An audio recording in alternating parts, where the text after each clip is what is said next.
ဒီနေ့ကျွန်တော်ပြောပြပေးသွားမယ့်အကြောင်းအရာလေးကတော့ဝင်ငွေကုန်ပေးဆောင်ရတာအမြင့်ဆုံးနိုင်ငံဖြစ်နေပေမဲ့ကမ္ဘာအပျော်ရွှင်ဆုံးနိုင်ငံအဖြစ်သတ်မှတ်ခံထားရတဲ့နိုင်ငံတွေထဲကတနိုင်ငံအကြောင်းပြောပြပေးသွားမှာဖြစ်ပါတယ်။အခွန်ဆောင်ရတယ်ဆိုတဲ့အတွေ့အကြုံကျွန်တော်တို့အများစုအတွက်တော့စိတ်ညစ်စရာကောင်းတဲ့ဝန်ထုတ်ဝန်ပိုးတစ်ခုလိုပါပဲ။ဒါပေမဲ့ကမ္ဘာပေါ်မှာတော့ဝင်ငွေကုန်အများဆုံးပေးဆောင်ရတဲ့နိုင်ငံတွေထဲကတနိုင်ငံဖြစ်ပြီးတစ်ချိန်တည်းမှာပဲရှင်းနေဆက်တိုက်ကမ္ဘာအပျော်ရွှင်ဆုံးနိုင်ငံအဖြစ်စံချိန်တင်ရပ်တည်နေတဲ့နိုင်ငံတနိုင်ငံရှိနေပါတယ်။အဲဒါကတော့ဥရောပမြောက်ပိုင်းကနော်ဒစ်နိုင်ငံတနိုင်ငံဖြစ်တဲ့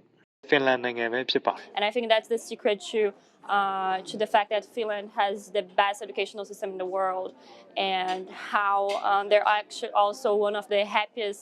societies in the world. သူတို့ရဲ့နိုင်ငံသားတွေဟာဝင်ငွေရဲ့ထက်ဝက်နီးပါးကိုအခွန်ဖြစ်ပေးဆောင်နေရပေမဲ့ဘာကြောင့်ကမ္ဘာပေါ်မှာအပျော်ရွှင်ဆုံးလူတွေဖြစ်နေရပါတယ်လဲဖြေကတော့သူတို့ဆောင်လိုက်တဲ့အခွန်ငွေတွေဟာဘယ်နေရာကိုပြန်ရောက်သွားသလဲဆိုတဲ့အချက်ပေါ်မှာမူတည်နေပါတယ်ဖင်လန်နိုင်ငံသားတွေအတွက်တော့ခွန်ဆောင်နေဆိုတာအစိုးရကအလကားယူပါတဲ့ပတ်စံမဟုတ်ပါဘူး။ဒါဟာသူတို့အားလုံးရဲ့စုပေါင်းလူမှုဘဝကြီးပုံမကောင်းမွန်လာဖို့အတွက်သူတို့ကိုယ်တိုင်ပြန်လဲယဉ်နှိမြုပ်နှံလိုက်တဲ့ငွေကြေးတစ်ခုဖြစ်ခံယူထားကြပါတယ်။ဘာလို့လဲဆိုတော့သူတို့ပေးဆောင်လိုက်တဲ့အခွန်ငွေတွေဟာသူတို့ရဲ့မျက်စိရှိမှာပဲအကျိုးရှိတဲ့ရလဒ်တွေအဖြစ်ပြန်လဲပေါ်ထွက်လာလို့ပဲဖြစ်ပါတယ်။ဖင်လန်နိုင်ငံသားတိုင်းဟာမူဂျိုကနေတက္ကသိုလ် PhD ဘွဲ့ရအထိပညာရေးတစ်ခုလုံးကိုလုံးဝအခမဲ့တင်ကြားခွင့်ရရှိကြပါတယ်။ဒါကြောင့်မိဘတွေဟာသူတို့ရဲ့သားသမီးတွေရဲ့ပညာရေးစရိတ်အတွက်ဘယ်တော့မှခေါင်းမီတောက်เสียစိုးရင်ပူပန်เสียလည်းမလိုအပ်ပါဘူး။ဒါအပြင်နိုင်ငံသားတိုင်းဟာကမ္ဘာအဆင့်မီကျန်းမာရေးစောင့်ရှောက်မှုကိုအခမဲ့သို့မဟုတ်အလွန်တက်တာတဲ့နှုံးသားတွေနဲ့ရရှိနိုင်ပါသေးတယ်။ဖျားနာခြင်းဟာမိသားစုတစ်ခုလုံးကိုဆင်းရဲမွဲတေသွားစေမဲ့အဖြစ်ဆိုးတစ်ခုဘယ်တော့မှဖြစ်မလာနိုင်ပါဘူး။ဖင်လန်မှာကိုဝန်ဆောင်မိခင်တိုင်းကိုနိုင်ငံတော်က Maternity Package လို့ခေါ်တဲ့ကတ်ထူပုံးကြီးတစ်ခုလက်ဆောင်ပေးပါတယ်။အဲ့ဒီထဲမှာကလေးအဝတ်အစား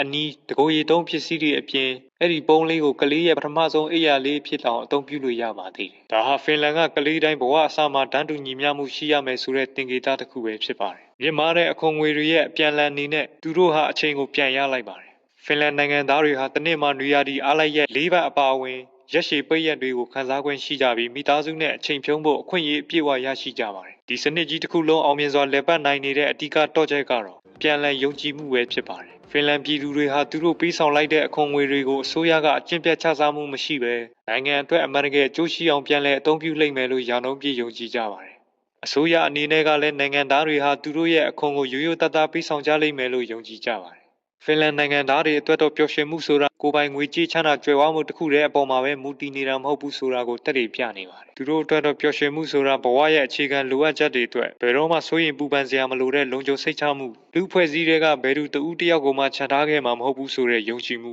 နိုင်ငံသားတွေအားလုံးအခွင့်အရေးတွေတန်းတူရရှိနိုင်တဲ့တာတူညီမျှမှုစတဲ့အချက်တွေပေါ်မှာမူတည်နေလို့ပဲဖြစ်ပါတယ်။ဒါကြောင့်ဖင်လန်လူမျိုးတွေဟာအခွန်ဆောင်ရတဲ့နေ့ကိုစိတ်ညစ်စရာနေ့တစ်နေ့အဖြစ်မမြင်ဘဲသူတို့ရဲ့လူမှုအဖွဲ့အစည်းကြီးကိုပြန်လည်ကျေးဇူးဆက်တဲ့နေ့တစ်နေ့ဖြစ်ဂုဏ်ယူစွာလက်ခံထားကြတာဖြစ်ပါတယ်။ဗီဒီယိုလေးကိုဆုံးထိကြည့်ပေးတဲ့အတွက်ကျေးဇူးတင်ပါတယ်